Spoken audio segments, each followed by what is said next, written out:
বঙ্গে কি সত্যিই পরিবর্তনের হাওয়া বইছে নাকি এটা শুধু রাজনৈতিক দাবির লড়াই?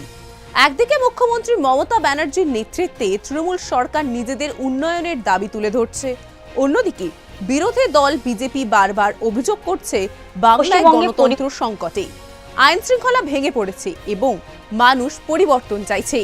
নির্বাচনের আগে রাজনৈতিক উত্তাপ যত বাড়ছে ততই সামনে আসছে এই বড় প্রশ্নগুলো। বাংলার মানুষ কি সত্যিই পরিবর্তনের জন্য প্রস্তুত নাকি এই সবই নির্বাচনী রাজনীতির অংশ? বিজেপির দাবি রাজ্যে পরিবর্তন অনিবার্য, কিন্তু সেই দাবির পক্ষে তাদের যুক্তি কি, আর ক্ষমতায় এলে কিভাবে বদলাবে পরিস্থিতি? এইসব গুরুত্বপূর্ণ প্রশ্ন নিয়েই রিষ্টার বিজেপি কাউন্সিলর শশী সিং এর সঙ্গে কথা বলেছেন আমাদের পশ্চিমবঙ্গের ব্যুরো চিফ সঙ্গীতা ঝা। চলুন দেখে নেওয়া যাক সেই বিশেষ সাক্ষাৎকার। মানুষ আজকে আমরা দেখতে পাচ্ছি পশ্চিমবঙ্গে পরিবর্তনের হাওয়া বইছে কিনা এটাই জানার জন্য আমি আজকে উপস্থিত হয়েছি। আমার সঙ্গে আছেন শশী সিং আছেন, যিনি রিষ্টার কাউন্সিলর। ওনার কাছেই জানবো যে কি মনে হচ্ছে পশ্চিমবঙ্গে এইবারে কি পরিবর্তন হবে কিছু? একদম নমস্কার সকলকে। 100% পরিবর্তন হবে। তার কারণ হচ্ছে কি সাধারণ মানুষ যারা এই দীর্ঘকাল তৃণমূল সরকারের অত্যাচার দেখেছে, আমরা দেখেছি পশ্চিমবাংলায় যে প্রতিশ্রুতি নিয়ে মাননীয় মমতা ব্যানার্জি বলেছিলেন কি মা মাটির মানুষ, সেই মা মাটির মানুষ আজকে আমরা দেখতে পাচ্ছি কি আজকে মা কিভাবে পুরো পশ্চিমবাংলায় ধর্ষিতা হচ্ছেন, মা অত্যাচারিতা হচ্ছেন। এখানে কিভাবে যুবকরা বেকার ভাতা, যুবকদের জন্য কোনো চাকরি ব্যবস্থা নেই, কোনো চাকরি সংস্থান নেই, যুবকদের ভাতা দেওয়া হচ্ছে। এখানে মহিলাদের জন্য কোনো কাজের রোজগারের ব্যবস্থা নেই, তাদেরকেও এখানে ভাতা দিয়ে দেওয়া হচ্ছে। আমরা দেখেছি কিভাবে এখানে দুর্নীতি, টেট কেলেঙ্কারিতে 26,000 শিক্ষক বাতিল হয়েছেন। সেটা কার জন্য হয়েছে, কে দায়ী আছে, সেটা সকলেই সাধারণ মানুষ ভালো করে জানেন। কি বাচ্চার ভবিষ্যৎ নিয়ে, শিক্ষা নিয়ে যেই রাজ্যে খেলা হচ্ছে, সেই রাজ্যের ভবিষ্যৎ কি হবে? আমরা দেখেছি এখানে শিক্ষা ব্যবস্থা থেকে আরম্ভ করে স্বাস্থ্য ব্যবস্থা থেকে আরম্ভ করে বিজনেস থেকে আরম্ভ করে প্রত্যেকটা জিনিস এখানে নাজেহাল আছে।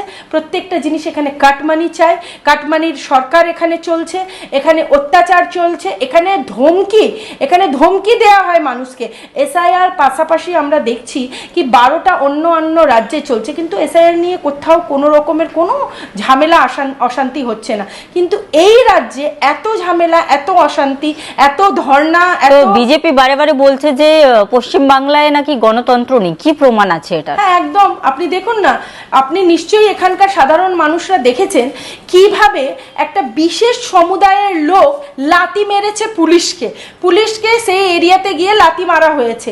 তো যেখানে পুলিশের সম্মান নেই, পুলিশ প্রশাসনের সম্মান নেই, যেখানে যখন খুশি তখন সাধারণ মানুষ পুলিশকে ইশারাতে নাচায়, পুলিশকে উঠতে বললে ওঠে, বসতে বললে বসে, সেই রাজ্যে কোথায় গণতন্ত্র আছে? আমাকে দেখান কি গণতন্ত্র কোথায় আছে?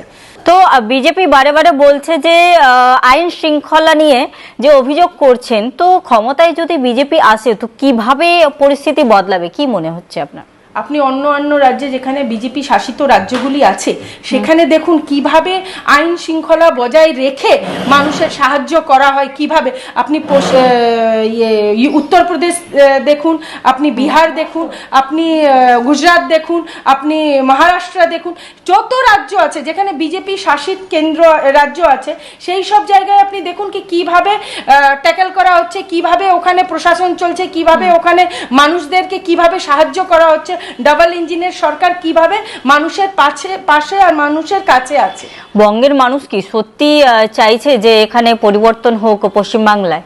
দেখুন, আমি তো নিশ্চয়ই চাই কি কোনো সাধারণ মানুষ, তাদের কাছে যদি আপনি গিয়ে জিজ্ঞেস করেন কি আপনার 1000 টাকা বা 1500 টাকা চাই না চাকরি চাই, কর্মসংস্থান চাই, শিক্ষা চাই, স্বাস্থ্য চাই, আপনার এখানে ভালো জীবন চাই, এই যে অত্যাচারিত সরকার, এই যে নারী নির্যাতনের সরকার, নারী ধর্ষণকারী যে সরকার, এটা কি কোনো পরিবার, কোনো মা, কোনো বোন এই জীবন চায় কি? এই জীবন কেউই চায় না। আর পশ্চিমবাংলায় আমরা পুরোপুরিভাবে যেই পরিস্থিতিতে এখন বসবাস করছি, কি এখানে মুখ দেখে মানুষকে দেখে চিনতে বলতে হয় কি হ্যাঁ আমি কোন দল করি, আমি কোন কমিউনিটির থেকে বিলং করি, কেন কি এখানে একটা বিশেষ সমুদায় আছে, বিশেষ জাতি আছে, যাকে কি মাননীয় মমতা ব্যানার্জি তোয়াক্কা দেন। কিন্তু অভিযোগটা তো আপনাদের উপরেও আসছে যে কেন্দ্রে নাকি নরেন্দ্র মোদীর সরকার আছে, কিন্তু তাও রাজ্যে বিজেপি বারবার মানে কেন্দ্র থেকে কোনো সাহায্য রাজ্যে পাওয়া যাচ্ছে না। অভিযোগ এটা টিএমসি করছে, মানে রাজ্যতে যেরকম সাহায্য পাওয়া যাক, যেমন টাকা নিয়ে অনেকবার মুখ্যমন্ত্রী মমতা ব্যানার্জিও বলেছেন যে কেন্দ্র সরকার নাকি টাকা দিচ্ছে না রাজ্যকে। টাকার হিসাব না পেলে আপনাকে কেন্দ্র সরকার টাকা পাঠাচ্ছে সাধারণ মানুষকে দেওয়ার জন্য, সেই হিসাবটা যদি আপনি ঠিকঠাক ভাবে না দেবেন তাহলে কেন্দ্র কেন টাকা দেবে? কেন্দ্র তো মানুষের সাহায্যের জন্য টাকা পাঠাচ্ছে না, সেই টাকাটা যদি মানুষের কাছে পৌঁছচ্ছেই না, সেই টাকাটা যদি মাঝখানেই থেকে যাচ্ছে, তার কোনো হিসাব পাওয়া যাচ্ছে না, তাহলে আপনি হিসাব দিন আর টাকা নিন। তৃণমূল বলছে যে বিজেপি বাইরে থেকে এসে বাংলার রাজনীতি করতে চাইছে, এই অভিযোগের জবাব কি দেবেন? হ্যাঁ, এটা খুব ভালো প্রশ্ন করেছেন সঙ্গীতাজি আপনি, আমি খুব খুশি এই প্রশ্নতে। আমরা যারা জানেন না, এরকম কেউ নেই মনে হয় না, এটা আমার ভুল বলাটা কি কেউ জানেন না, সবাই জানে কি বিজেপির যে পার্টিটাকে যিনি সংস্থাপক আছেন, যিনি এই পার্টিটাকে যিনি হাতে তৈরি করেছেন, বানিয়েছেন, তিনি হচ্ছেন বাংলার স্যার আশুতোষ মুখার্জির ছেলে ডক্টর শ্যামা প্রসাদ মুখার্জি। ডক্টর শ্যামা প্রসাদ মুখার্জির হাতে গড়ে তোলা এই ভারতীয় জনতা পার্টি। সুতরাং যদি কেউ বলেন কি এটা বাইরের থেকে আসা দল, তাহলে ওনার একটু জেনে নেওয়া উচিত, ইতিহাস খুলে দেখা উচিত, পড়াশোনা করা উচিত কি এটা সম্পূর্ণভাবে এই বাংলা যিনি জন্মগ্রহণ করেছিলেন ডক্টর শ্যামা প্রসাদ মুখার্জি, ওনার হাতে তৈরি এই দলটা।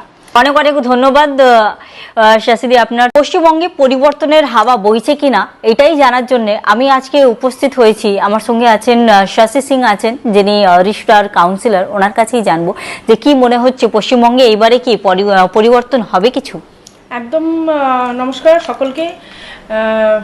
আপনারা শুনলেন বিজেপি কাউন্সিলরের বক্তব্য, পরিবর্তনের দাবি এবং পাল্টা রাজনৈতিক তর্ক, দুই পক্ষই নিজেদের অবস্থান স্পষ্ট করছে। আপনারা শুনলেন বিজেপি কাউন্সিলরের বক্তব্য, পরিবর্তনের দাবি এবং পাল্টা রাজনৈতিক তর্ক, দুই পক্ষই নিজেদের অবস্থান স্পষ্ট করছে। কিন্তু শেষ পর্যন্ত বাংলার রাজনীতির ভবিষ্যৎ নির্ধারণ করবে রাজ্যের মানুষই। ভোটের বাক্সই ঠিক হবে পরিবর্তনের হাওয়া কি সত্যিই বইছে, নাকি বর্তমান নেতৃত্বের ওপরই ভরসা রাখবে বাংলা। দেখতে থাকুন সুদর্শন বাংলা। জয় হিন্দ।